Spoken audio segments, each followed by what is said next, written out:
Ada. Lengkap ya? Oke. Alhamdulillah. Teman-teman, hari ini kita akan belajar variabel dan skala pengukuran. Ini tema kedua di mata kuliah ekonomi. Kalau di minggu lalu di pertemuan lalu kita sudah mempelajari mengenal apa sih itu ekonometrika, kegunaannya itu apa, maka sekarang kita belajar tentang variabel dan skala pengukuran.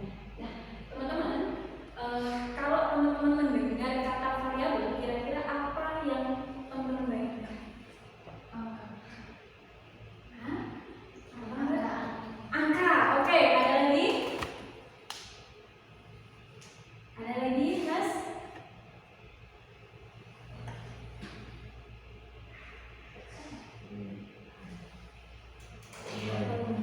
Jadi, benar juga yang disampaikan Mbak tadi. Mbak siapa namanya? Mbak. Oke. Jadi, variabel itu adalah segala sesuatu apapun itu yang bisa diukur, dinilai, diamati, ya. Jadi kalau bisa diukur, dinilai dan diamati, berarti di situ ada angka, ya. Ada angka yang mencerminkan dari variabel itu. Dan sifatnya itu harus bervariasi, gitu ya. Nah, contohnya apa? Variabel, sebutkan satu contoh variabel kira-kira di lingkungan kita, di pendidikan ekonomi gitu, di ekonomi syariah, apa kira-kira? Salah satu contoh saja variabel. Kalau di situ apa namanya? Pendapatan. Kenapa sih pendapatan itu bisa dikatakan sebagai variabel? Karena ada nilai di dalamnya, betul gitu. Berapa mas nilainya? Bervariasi. Ada orang yang pendapatannya 3 juta misalnya ya, Mas Syahrul gitu. Sebagai ownernya bakso, pendapatannya 3 juta per hari. Nah, bagian punya salon misalnya, pendapatannya 2,5 juta per hari, gitu. Ya. Jadi satu orang, satu individu, beberapa. Nah, ini memiliki variasi yang berbeda, tidak sama satu sama lain, ya. Maka ini bisa dikatakan sebagai variabel.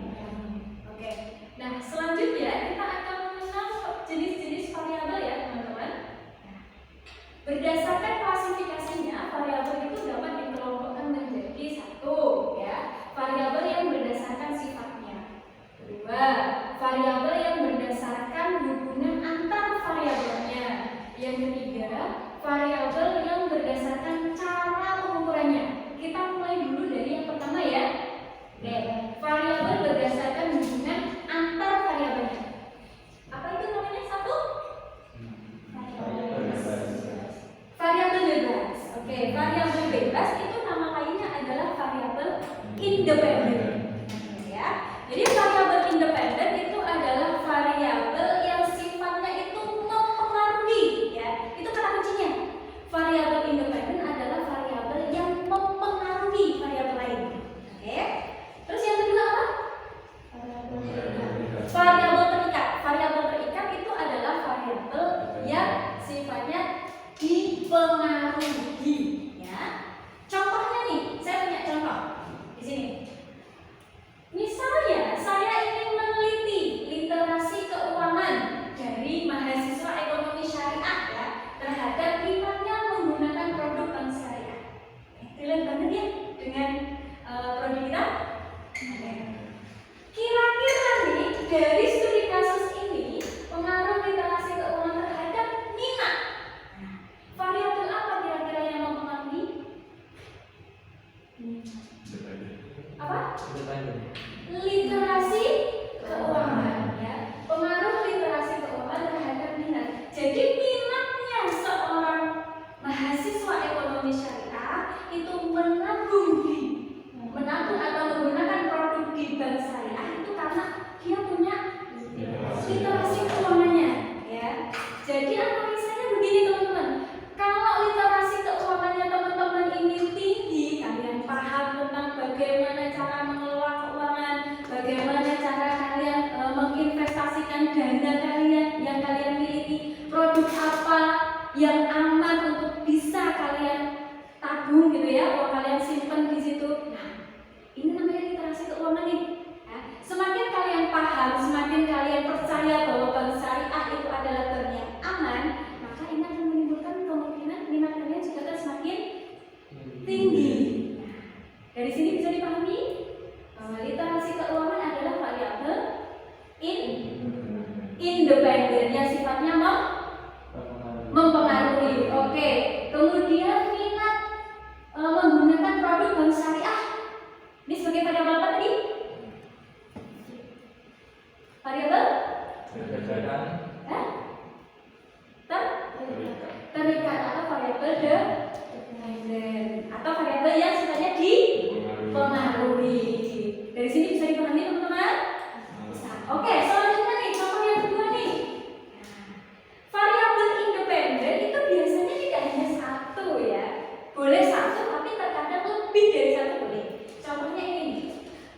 branded. Oke.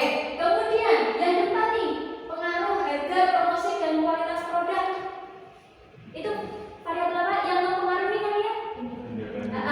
Berarti variabel independen. Oke, bisa dipahami ya sampai sini. Oke teman-teman, untuk subtema yang kedua adalah skala dan pengukurannya. Ya. Jadi kalau kita berbicara tentang data nih ya, data itu kurang lebihnya dikelompokkan jadinya dua. Ada data yang sifatnya kualitatif, ada data yang sifatnya kuantitatif. Ya. Jadi data yang bersifatnya kualitatif itu angka yang ada di dalamnya nanti itu sebagai simbolik saja. Jadi ya, itu berbeda dengan data yang sifatnya kuantitatif, yaitu memang data real yang ada di lapangan gitu. Nah, skala atau tingkatan skala di dalam pengukuran itu ada 4 nih ya. Kita mulai dari yang paling mudah dulu. Ada skala apa itu? Nominal. Terus ada lagi? Ordinal. Ada lagi? Interval. Ada lagi? Rasio. Oke, kita mulai dari yang paling rendah. Oke. Skala apa? Nominal. Oke.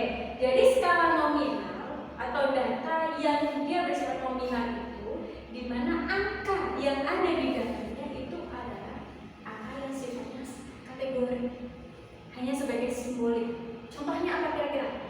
Kalau saya mengambil penelitian tadi, pengaruh literasi keuangan terhadap minat menggunakan produk bank syariah. Teman-teman kira-kira tahu apa produk dari bank syariah? Apa yang kalian tahu tentang produk dari bank syariah? Tabungan. Oke, di dalam tabungan itu ada apa saja? Wadiah, ada mudharabah. Terus mungkin ada yang kerjasama itu ya, apa namanya? Murabahah. Ada musyarakah. Nah, itu adalah skema-skema yang ditetapkan atau diterapkan oleh bank syariah. Nah, pertanyaan saya begini, ya, di dalam ilmu statistika yang namanya murabahah, musyarakah, ini kan tidak bisa dimasukkan di dalam analisis kuantitatif, ya, karena data ini, variabel ini sifatnya adalah kualitatif, deskriptif, kan ya? Ya. Jadi kalau ini mau dijadikan analisis di bidang statistika atau ekonometrika, ini harus diberikan angka yang dimana angka itu sebagai simboliknya. Contohnya, ya, skema murabahah dikasih dengan angka 1, skema mudharabah dikasih angka 2 sebagai pembedanya, skema apa lagi tadi? Wadiah dikasih angka 3, ya. Dari sini bisa dipahami? Nah, apakah angka 1, 2, dan 3 ini ada tingkatannya? Maksudnya begini, apakah murabahah itu lebih baik daripada wadiah? Wadiah tadi nomor 3 ya?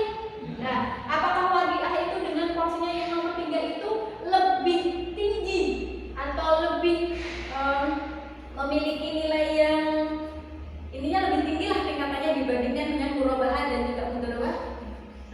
Tidak, karena mereka sama, ya. Angka-angka itu hanya sebagai simbolik saja. Sampai di sini bisa dipahami? Bisa. Oke. Terus yang kedua ada skala ordinal. Nah, ini agak sedikit berbeda nih dengan yang nominal tadi. Kalau yang nominal tadi angkanya itu sebagai simbolik, tetapi tidak ada tingkatan di dalamnya. Jadi semuanya sama, ya. Variabel data yang satu dengan yang lainnya itu sama. Tapi kalau yang kedua, yang apa? Ordinal ini ada tingkatannya. Contohnya begini, teman-teman pernah mengisi kuesioner? Pernah. Nah, di dalam kuesioner itu apa kira-kira? Kalian harus memilih apa yang kalian checklist itu? Ordinal. Apa tuh? Misalnya dunia itu adalah dosen yang killer, gitu. Ada pertanyaan sangat setuju. Ya.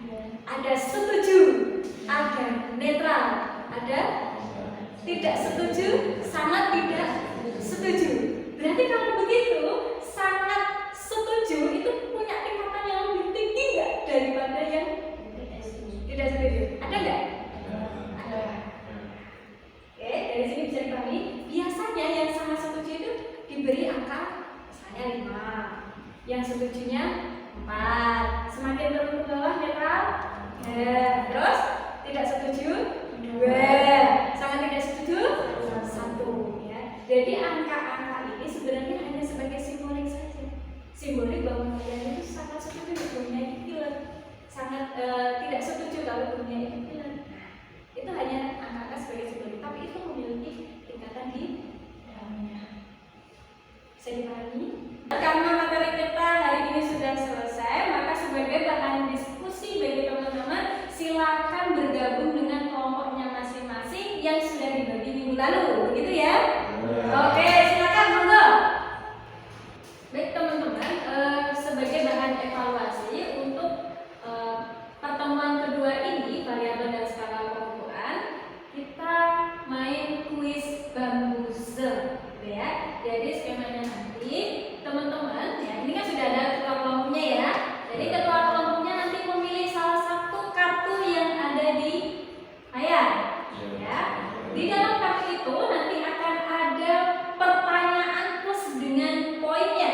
Nah, tugasnya teman-teman menjawab pertanyaan itu, ya. Sebelum pertanyaan itu dijawab, nanti ketua bersama dengan anggotanya berdiskusi. Kalau sudah berdiskusi, nanti saya berikan waktu 2 menit dalam berdiskusi itu, kemudian angkat tangan dan speak up untuk menjawab pertanyaannya. Bisa dipahami? Oke, silakan Mas Farid sebagai tim 1. Pilih nomor 3. Nomor 3. Berikan 2 contoh data dengan skala nominal. Waktunya 2 menit untuk teman-teman berdiskusi. Data nominal adalah data yang terdiri hanya sebagai kategori dan memiliki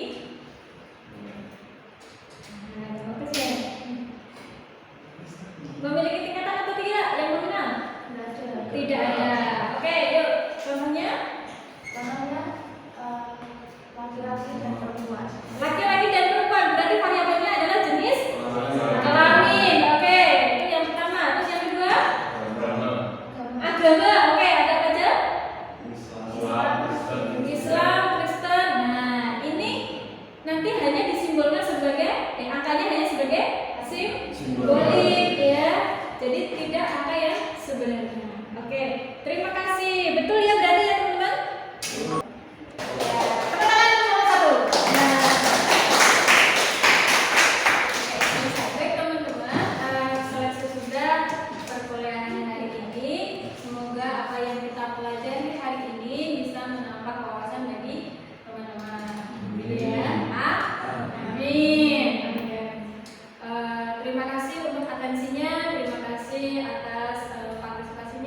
Semoga teman-teman bisa bertemu lagi untuk belajar di tema-tema yang selanjutnya, gitu ya. Terima kasih. Mari kita tutup perkuliahan hari ini dengan bacaan Alhamdulillah. Terima kasih.